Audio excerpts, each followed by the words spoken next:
네, 감사합니다. 오늘 말씀을 통해서 우리가 함께 믿음으로 기대하자라는 주제로 함께 은혜 나누기 원합니다. 자칭 율법의 수호자다라고 외치면서 교회를 박해했던 사람이 있죠. 사도 바울, 사울. 그가 회심한 이후에 한동안 초대교회는 그 박해가 뜸해집니다. 박해로부터 자유해지고 참 감사하게 안정을 찾아가고 있었어요. 핍박을 받던 제자들은 유대와 사마리아로부터 사마리아로 복음을 전하러 가기도 하고 또 기적을 행하고, 그리고 디아스포라 성도들은 흩어진 그 로마 각처에서 하나님의 교회를 세우기 시작을 합니다. 지난주에 우리가 말씀을 나눴던 11장에서 바로 그 대표적인 이방 교회가 안디옥 교회이지요. 유대 종교인들의 박해로 사실 어떻게 보면 그리스도의 교회는 부흥하게 되는, 번창하게 되는 이런 역설적인 현상이 일어났던 것이에요. 특히 다메섹 도상에서 사울이 예수님을 만나면서 유대 종교인들에게는 교회를 향한, 이 기독교를 향한 이 핍박과 박해에 대한 새로운 전략이 요구되게 되었습니다. 왜냐하면 잘못 접근했다가는 더 많은 제2의 사울이 발생할 수 있기 때문이죠. 오히려 더 교회는 더 성장할 수 있기 때문에 유대인들은 함부로 교회를 건드리지 못했던 것입니다. 이 일로 이제 교회가 안정을 찾고 핍박이 뜸해지는 그런 은혜를 경험하게 된 것입니다. 당시 제자들을 옥에 가두고 핍박하는 이 유대인들, 그들은 사실 이 가말리엘이 5장에서 했던 말이 지적했던 그 우려가 현실로 그대로 이루어진 것이었습니다. 5장 38절에 가말리엘이 뭐라고 말합니까? 이 사람들을 상관하지 말고 버려두라. 이 사상이, 이 소행이 사람에게로부터 났으면 무너질 것이고, 만일 하나님께로부터 난 것이라면 그들을 무너뜨릴 수도 없고 오히려 너희가 하나님을 대적하게 되는 것이다 말했죠. 이 말대로 교회를 향한 이 외부적인 핍박은 오히려 교회를 부흥케 하는, 하나님을 대적하게 하는 이러한 일이 되었던 것입니다. 이 일로 인해서 이 외부적 핍박이, 박해가 잠깐 동안 수면 아래에 억제되었습니다. 그런데 여러분, 오늘 이 12장부터는 완전히 새로운 현상이 일어나기 시작을 합니다. 오늘부터는 지금과는 완전히 다른 새로운 양상의 교회 핍박이 강하게 몰려오기 시작을 합니다. 마치 지진이 일어나면 해일이 일 때에 처음에 일어나는 그 해일은 그렇게 강하지 않대요. 근데 두 번째, 세 번째 오는 그 해일은 엄청난 쓰나미로 몰려온다고 하지요. 바로 이와 같이 지금까지 핍박과는 비교할 수 없는 차원이 다른 핍박이 교회에 불어오기 시작을 합니다. 전혀 예상하지 않았던 핍박의 쓰나미가 예루살렘 교회를 쓸어버립니다. 교회의 핍박을 가하는 그 주동자는 유다와 로마의 정치인들입니다. 그동안 교회를 핍박하는 사람들은, 유대인들은 율법적으로 그리고 종교적으로 핍박을 하기 시작을 했어요. 생명을 빼앗을 권한이 없기 때문에 그들이 할 수 있는 최선은 종교적인 압박뿐이었습니다. 그런데 여러분, 악한 사단은 교회를 박해하기 위해서 이제 정치 집단을 동원하는 것입니다. 예수 복음을 전하는 하나님의 거룩한 종들을 핍박하기 위해서, 그들에게 고통을 주고 그들을 비참하게 죽이기 위해서, 교회를 몰살해 가기 위해서 종교, 정치, 문화 할 것 없이 모두가 마치 강력한 핍박의 소용돌이를 불어대며 교회를 압박하기 시작합니다. 이제부터는 이 예루살렘 교회는, 하나님을 믿는 성도들은 우리가 어떻게 믿음을 지키며 살아야 하는지를 결단하게 되는 그러한 중요한 변곡점에 도달해 있는 것입니다. 오늘날 성도들은 우리가 믿음을 지키기 위해서 생명의 위기를 겪고 고난을 당하고, 사실 그러한 일들은 물론 이제 제3세계나 많은 곳에 종령이 있지만 여러분 가운데는 없다고 해도 되겠죠? 많지 않을 것 같습니다. 우리가 자의적인 선택에 의해서 우리는 원하는 만큼 우리가 예배하고 찬양할 수 있기 때문에 그렇습니다. 그러나 여러분, 비록 우리는 박해와 고난을 받지 않는다 할지라도 여러분, 우리는 재림의 주님을 기다리는 성도들이죠. 언제 오실지 알 수 없는 이 마지막 때를 살아가는 성도들입니다. 그렇다면 우리도 그 때를 준비하며 항상 믿음으로 준비되는 성도가 되어야 합니다. 그런 관점에서 오늘 초대교회 성도들을 우리가 배워야 합니다. 초대교회 성도들이 그들은 이 강한 핍박 속에서 어떻게 믿음을 지켰는지, 그리고 우리에게도 고난과 때로는 생명의 위협, 아니면 또 다른 삶의 문제들, 이러한 쓰나미가 몰려올 때에 우리는 어떻게 믿음으로 승리할 수 있는지 오늘 말씀을 통해서 함께 묵상하기를 원합니다. 가장 먼저 교회와 성도들의 생명을 위협한, 그리고 거침없이 이 핍박을 가한 사람들은 그 헤롯이죠. 이제 헤롯의 시대가 열립니다. 본문에 등장하는 이 헤롯은 예수님이 탄생할 때 유대 왕으로 있었던 헤롯 대왕의 증손자입니다. 그의 이름은 헤롯 아그리파 1세입니다. 그는 완전한 유대인이 되기 위해서 겉으로 표면적으로는 이 유대 율법을 너무나 잘 지키는 아주 신실한 유대인이었습니다. 그 율법과 종교성을 잘 지키고 존중하는 사람이에요. 그리고 유대 종교의 호응을 얻어내려는 목적으로, 정치적 목적으로 예수 그리스도의 제자들을 핍박합니다. 제자들을 살해합니다. 오늘 1절에 이렇게 말씀하죠. 그때에 헤롯 왕이 손을 들어 교회 중에 몇 사람을 해하려 하여 합니다. 그 첫 번째 희생양이 바로 요한의 형제 야고보 사도입니다. 어떤 경위를 통해서 그가 순교를 하게 되었는지는 알 수 없습니다. 그러나 그의 죽음으로 인하여서 예루살렘은 환호의 도가니가 됩니다. 유대인들은 기뻐하고 헤롯을 찬양을 합니다. 이것에 흥분한 나머지 이제는 기독교의 수장이라고 할 수 있는 베드로를 잡아서 옥에 가두지요. 유월절이 끝나면 백성들이 앞에서 그를 처형하여서 죽일 계획을 세웁니다. 요세푸스의 기록에 의하면 이 헤롯 아그리파는 유월절에 매일같이 희생제물을 드렸다고 합니다. 매일같이 소나 양을 끌어다가 하나님께 예물을 드리며 번제의 제사를 드린 것이죠. 자신의 신앙을 이렇게 신실하다 증명하는 것입니다. 그리고 유대법대로 유월절에는 사람을 죽일 수 없기 때문에 유월절을 마치면 베드로를 처형하자.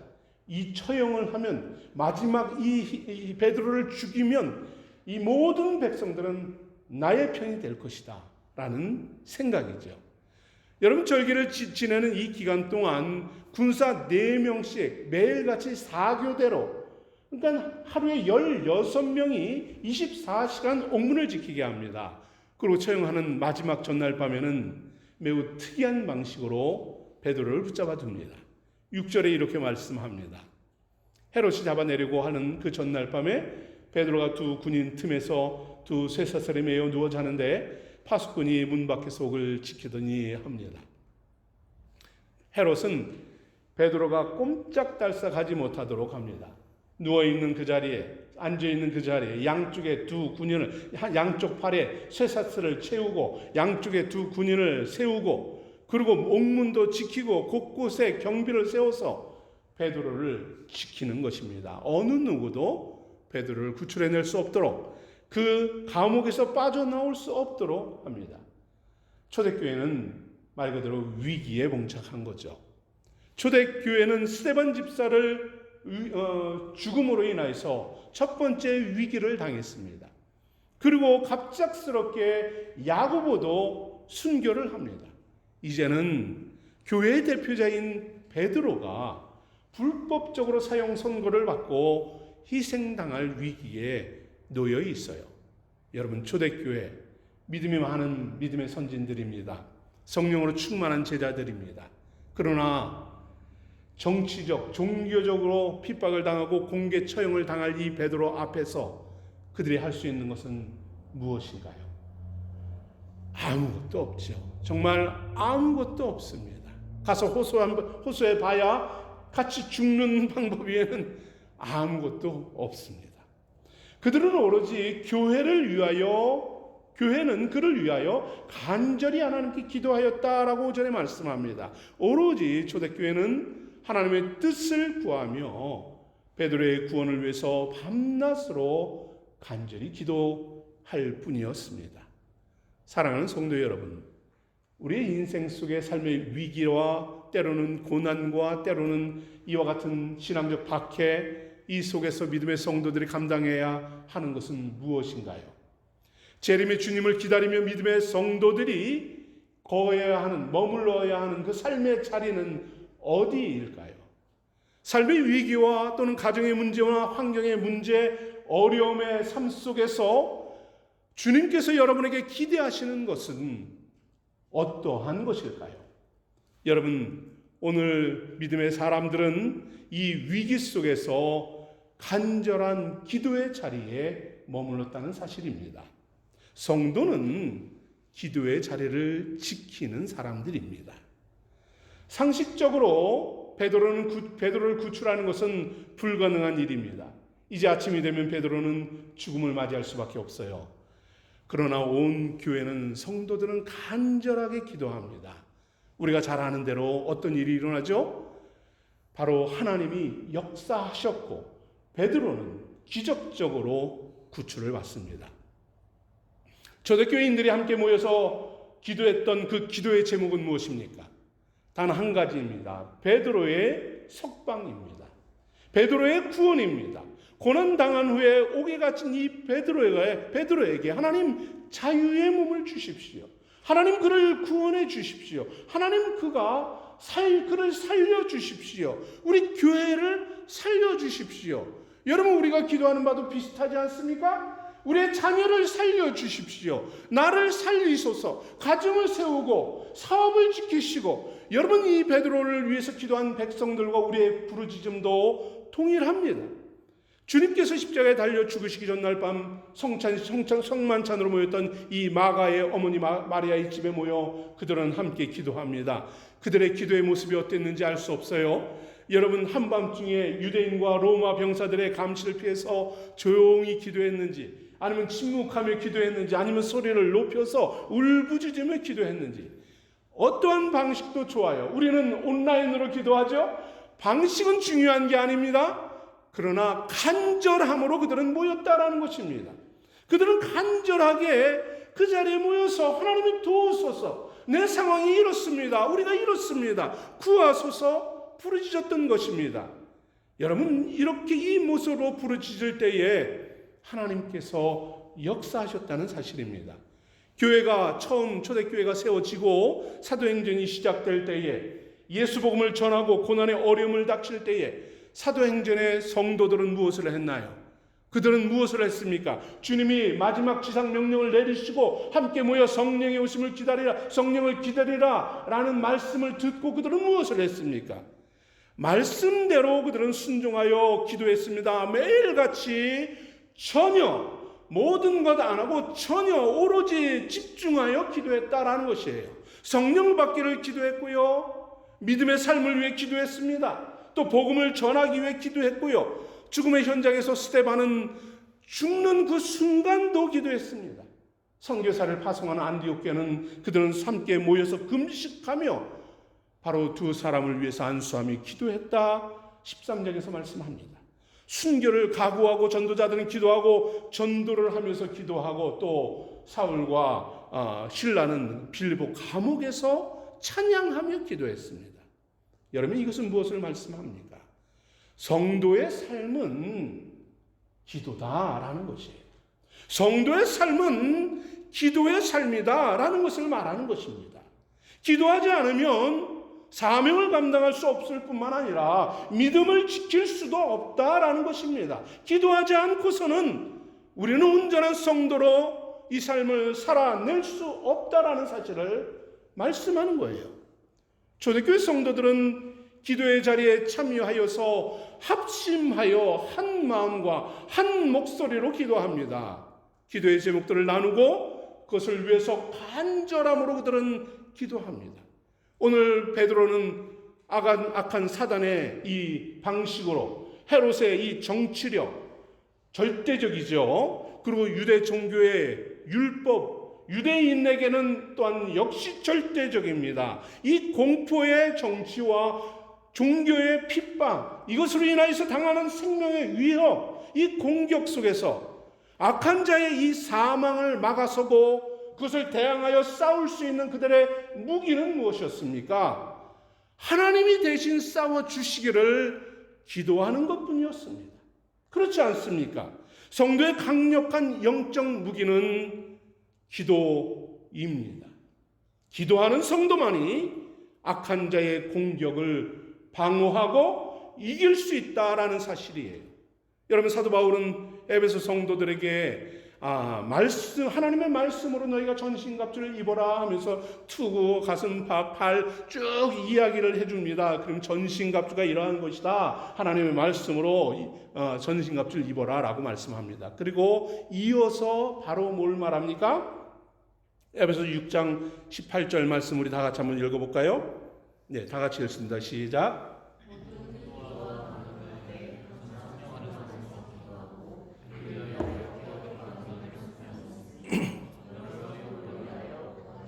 아멘.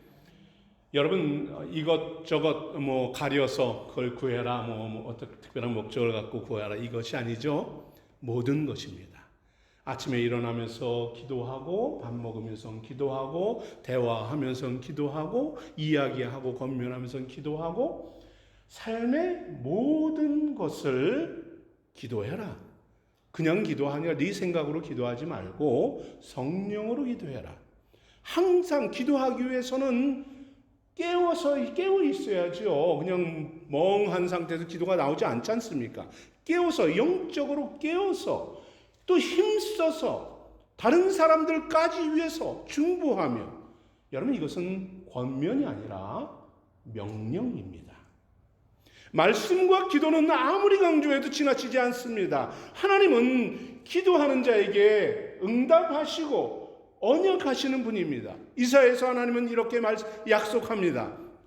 그들이 부르기 전에 내가 응답하였고 하겠고 그들이 말을 마치기 전에 내가 들을 것이며, 기도하기 전에, 기도가 끝나기 전에 하나님은 듣고 응답하시고 그 소원대로 가장 선한 방법으로 모든 것을 다 준비해 놓고 있는 것입니다. 여러분의 믿음으로 기도하기만 하면 된다라는 것이에요. 여러분, 우리가 시간이 남고 여유가 있고 마음이 열려서, 아니면 조건이 맞아서 편하기 때문에 하고 싶어서 그렇게 기도하는 것인가요? 아니지요. 우리의 영과 육신이 살기 위함입니다. 사명을 감당하기 위함입니다. 기도해야만 그 악한 자의 공격을 막아설 수 있기 때문입니다. 그래야만 내가 믿음으로 살 수 있기 때문에 기도하는 것이에요. 기도하지 않으면 나를 향한 하나님의 뜻을 여러분 어떻게 알 수 있겠습니까? 어떻게 우리가 사명을 깨닫겠습니까? 어떻게 여러분 우리가 믿음을 지키겠습니까? 여러분, 기도하지 않으면 철저히 실패할 수밖에 없다는 사실을 직시하십시오. 개인적으로 기도하십시오. 그러나 더 중요한 것은 믿음의 성도들이 합심하여 기도하는 것을 성경은 권면합니다. 우리 교회는 새벽 기도에 새벽마다 기도를 합니다. 월요일과 주일은 하지 않지만 기도하고 있습니다. 그리고 금요 기도에 시간을 정해서 우리가 합심하여 기도합니다.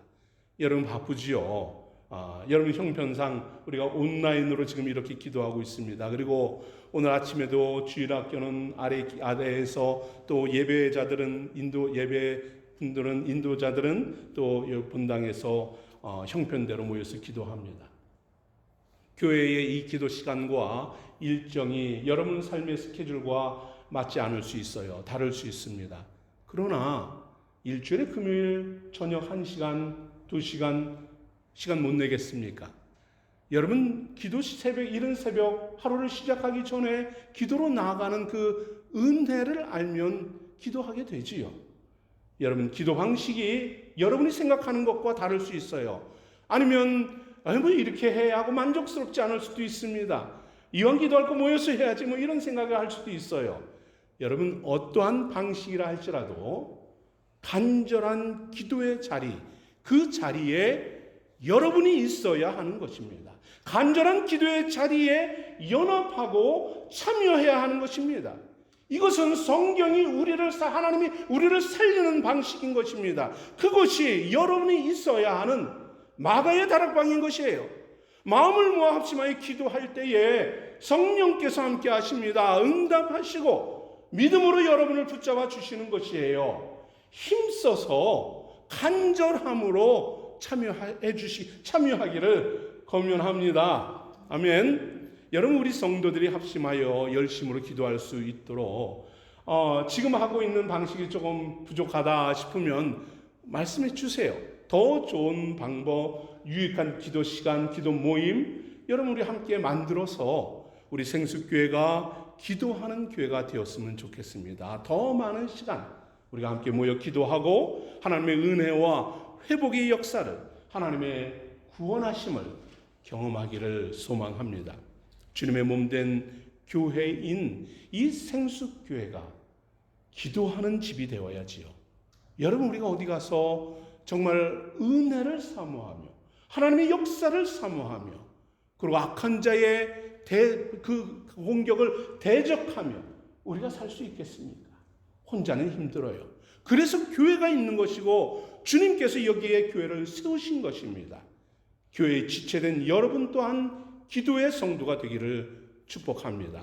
내 이름으로 무엇이든지 내게 구하면 내가 행하리라. 언약하신 주님의 말씀대로 우리가 함께 모여 기도하는 우리 생수의 성도들 되기를 축복합니다. 아멘. 두 번째로 이렇게 기도하는 자들에게 하나님은 약속하죠. 오늘 본문은 기적을 베풀며 응답하신다 합니다. 하나님의 이 같은 역사를, 그 능력을 기대해라 하십니다. 여러분 기도하는 사람은 하나님의 전능하심을 바라보는 사람입니다. 기도하는 사람은 하나님께서 이루심을 믿는 사람입니다. 여러분 하나님의 말이 좀 웃기지만 그냥 이해하세요. 그냥 표현입니다. 하나님의 특기라고 한다면, 장점이라고 한다면 뭘 것 같습니까?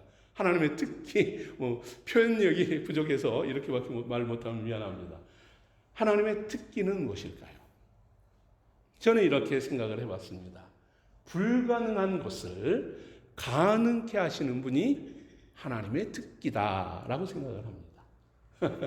좀 표현이 우습습니다만 특기라는 하나님은 기도하는 사람을 위해서 불가능한 것을 가능케 하시는 분이에요. 하나님은 여러분을 위해서 불가능한 상황 속에서 여러분을 위해 놀랍게 역사하시기를 즐거워하시는 분입니다. 간혹 말씀을 묵상하며 저희 삶을 돌아보면 이런 생각을 하게 되었어요. 말씀을 준비하면서 하나님이 일하시는 타이밍이 있다라는 생각이 듭니다. 하나님이 정말로 이때 딱 일을 하시는구나, 역사하시는구나 라는 것을 깨닫게 됩니다. 때로는 그것이 언제냐면 때로는 제가 아무것도 할 수 없을 때, 정말 이래 별의별 다 노력을 했는데 아무것도 할 수 없어서 주님 진짜 난 못하겠어요. 이렇게 딱 모든 걸 다 내려놓았을 때 그때 하나님이 많이 일하시더라고요. 제가 경험해봐서 잘 압니다. 또는 하나님의 도우심을 완벽하게 믿고 기도할 때에 하나님의 역사하심을 보게 됩니다. 인생들은 어려운 상황과 불가능한 현실이 불어오면 그 문제 앞에, 고난 앞에 주저앉아 버리죠. 오늘 초대교회 성도들도 그러했습니다. 베드로의 사형 선고, 이것을 받고 감옥에 갇혀 있습니다.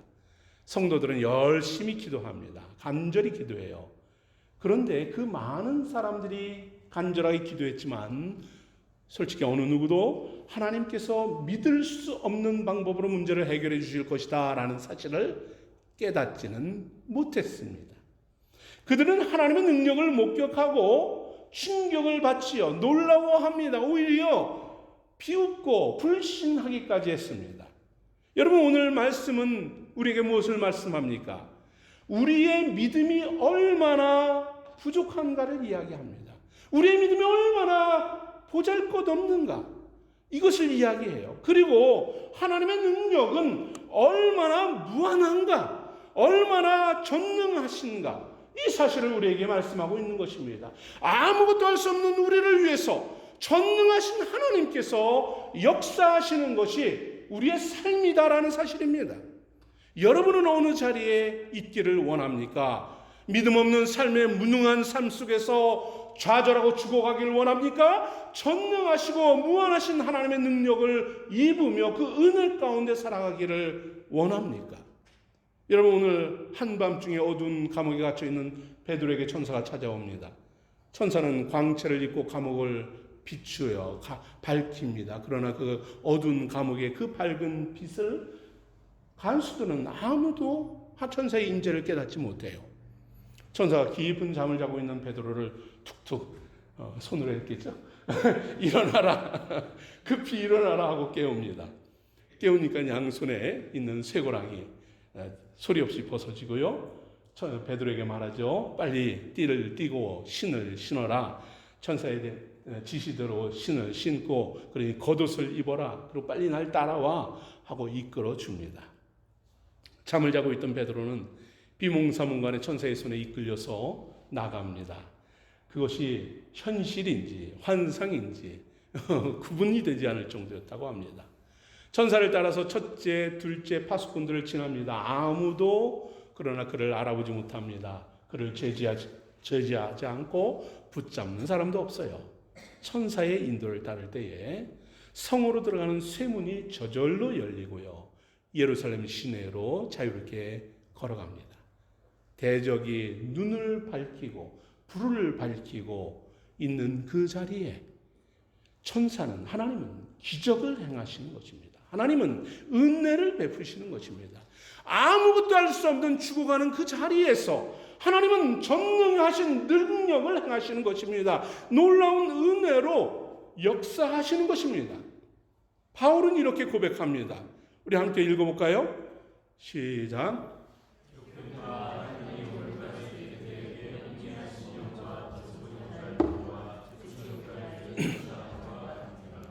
아멘.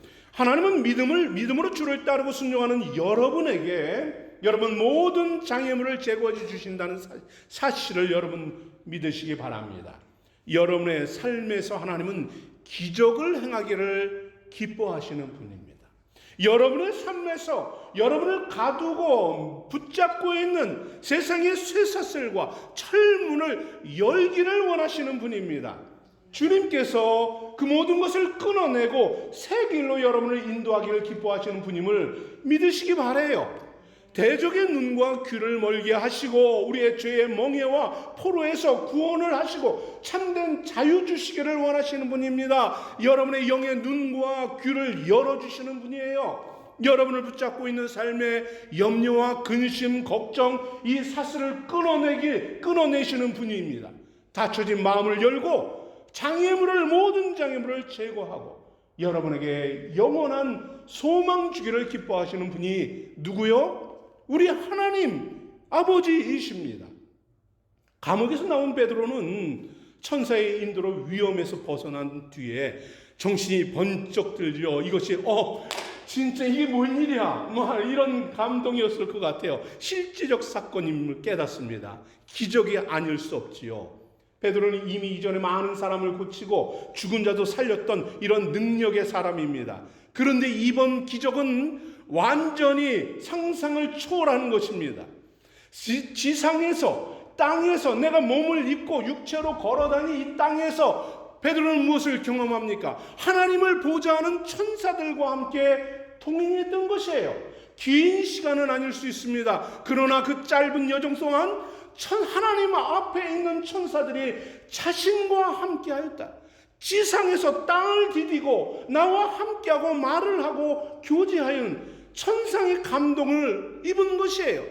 하늘의 은혜를 베드로가 경험한 것입니다. 이 안에서 베드로는 감격하며 고백하는 것이에요. 저는 오늘 우리가 예배하는 이 자리, 이곳에도 하나님의 성령이 함께 하신다는 사실을 믿습니다. 아멘. 은혜와 능력을 간절히 기대하며 소망하는 여러분에게 우리 하나님은 천상의 은혜를 주기를 원하시는 분입니다. 하늘의 영광을 상급으로 주기를 기뻐하시는 분이 누구요? 우리 하나님이십니다.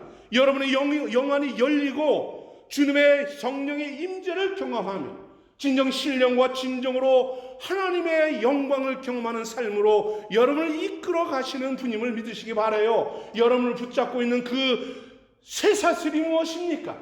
꼼짝달싹하지 못하도록 여러분을 움켜쥐고 절망 가운데 끌고 가는 것이 무엇입니까? 우리 하나님은 믿음으로 기대로 간구하는 여러분들을 천사를 보내어서 건져주시고 하늘의 영광으로 이끄시는 분임을 믿으시기 바라요. 그 주님 앞에 구해야 되지 않겠습니까? 그 주님을 바라봐야 하지 않겠습니까?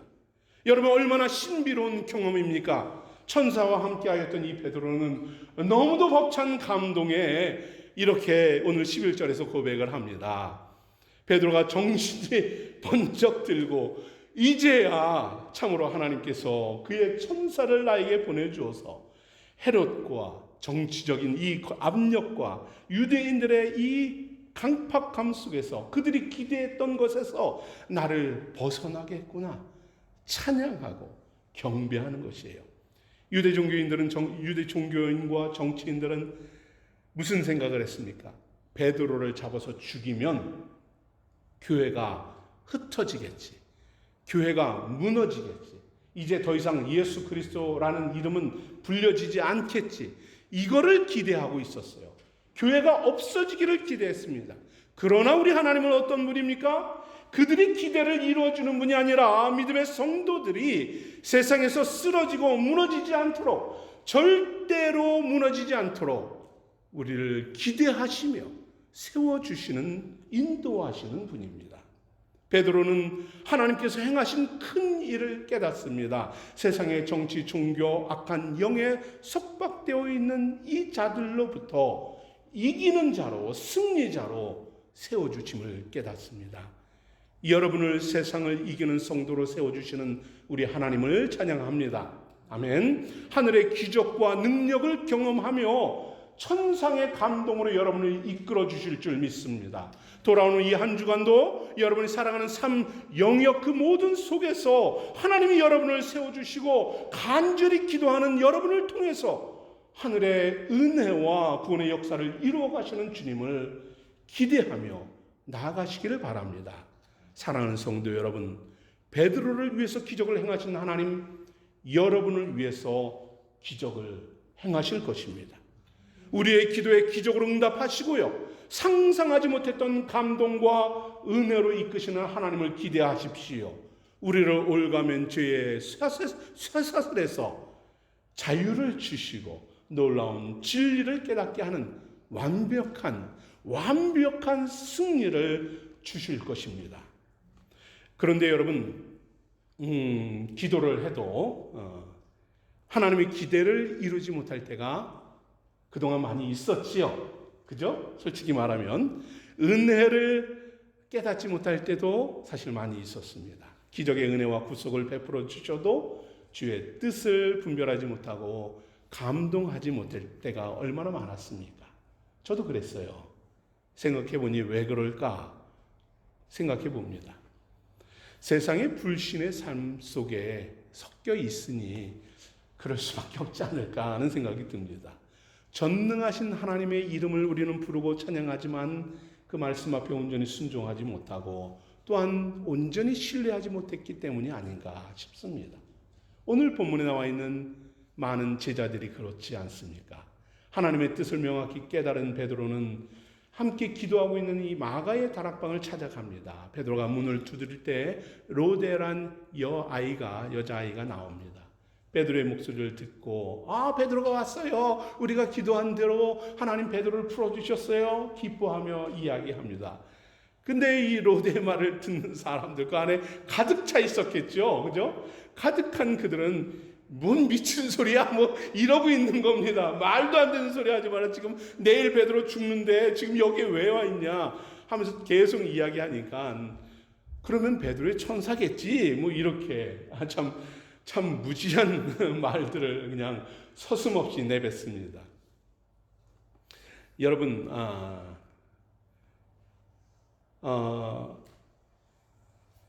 여러분 이런 소리를 기도해서 응답받았는데 여러분 주변에서 이렇게 그 응답받은 것이 뭔 미친 소리냐, 뭐 말도 안 되는 소리다 이렇게 책망하고 폄하하는, 무시하는 이런 소리를 여러분 들어보셨나요?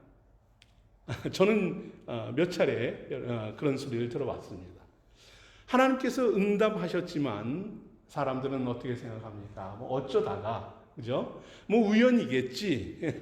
뭐 그렇게 하다 보니까 됐겠지. 이렇게 무시합니다. 그리고 또 심한 경우엔 거짓말하지 말아라. 그런 일이 어떻게 일어나냐. 뭐 포장하지 말고 과장하지 말라고 비아냥거리기도 하고요.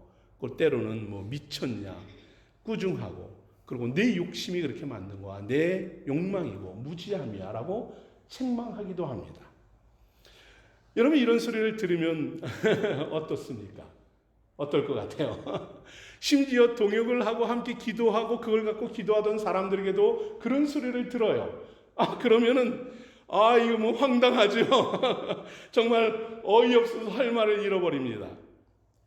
그리고 어떤 때는 정말 내가 미쳤나? 내가 미친 니은인가? 뭐 이런 생각도 들어요. 그리고 내가 이만큼 내가 현실 감각을 이렇게 잃어버렸나? 내가 너무 무모한가? 뭐 이런 별의별 생각을 다 하게 됩니다. 여러분, 연약한 인생들은 하나님의 기도 응답과 기적을 인정할 수 없습니다. 조롱하고 비웃을 수밖에 없어요. 그럴지라도 믿음의 성도는 인내해야 합니다. 때가 되면 그들의 닫혀진 마음의 문이 열릴 것입니다. 그들의 영의 눈이 열려서 하나님의 능력을 깨닫고 베푸신 은혜와 응답을, 그 기적을 그들도 목격하게 될 것입니다. 그들이 하나님께서 구원하심이 실체임을 경험하게 되고요. 기적의 능력과 은혜를 부인할 수 없다. 이거는 정말 하나님이 하신 일이다 라고 스스로 고백하는 날이 오게 되는 것이에요. 사랑하는 성도 여러분, 고난과 핍박, 어려움 중에 기도하는 여러분을 사람들은 이해하지 못할 수 있습니다. 왜 그렇게까지 열심을 내야 돼? 왜 그렇게까지 기도해야 돼? 반대하고 때로는 미쳤다고 조롱하기도 하고 따돌리고 부인할 수도 있습니다. 여러분, 믿음 없는 인생들은 당연히 그럴 수밖에 없어요. 그럴지라도 우리의 믿음은 흔들려서는 안 됩니다. 요동할 이유가 전혀 없습니다. 자신의 믿음이 흔들린다면, 내가 그런 소리를 들을 때 흔들린다면 아직 내 믿음이 온전하지 못했다는 증거예요. 더 기도하십시오. 우리는 사람을 보고 그들에게 은혜를 구하는 사람이 아니지 않습니까? 그들이 응답해 주기를 기대하는 것 아니지 않습니까? 주님께서 베푸시는 은혜와 섭리만을 기대하십시오. 주님의 영광과 영원한 생명과 상급을 바라보고 기도하는 것입니다. 모두가 불가능하다고 말할 때에 기도에 응답하시는 분은 누구? 하나님 한 분밖에 없다는 사실입니다. 우리의 기도대로 놀랍게 기적을 행하시고 은혜를 베푸시고 그렇게 일하시는 하나님을 바라보십시오. 그리고 그 하나님을 이제 증거하는 사람, 고백하는 성도가 되어야 되지 않겠습니까? 주님은 지금도 믿음으로 기도하는 여러분을 위해서 기적의 은혜를 예비하시고 영원한 생명으로 만족해 하실 분입니다. 이 사실을 온전히 믿어지지 못한다면 더 간절함으로 기도하십시오. 말씀으로 전신갑주를 입고 주 앞에 무릎 꿇으십시오.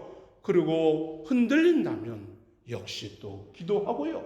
방해하는 이들이 있어도 기도하고 기도뿐입니다.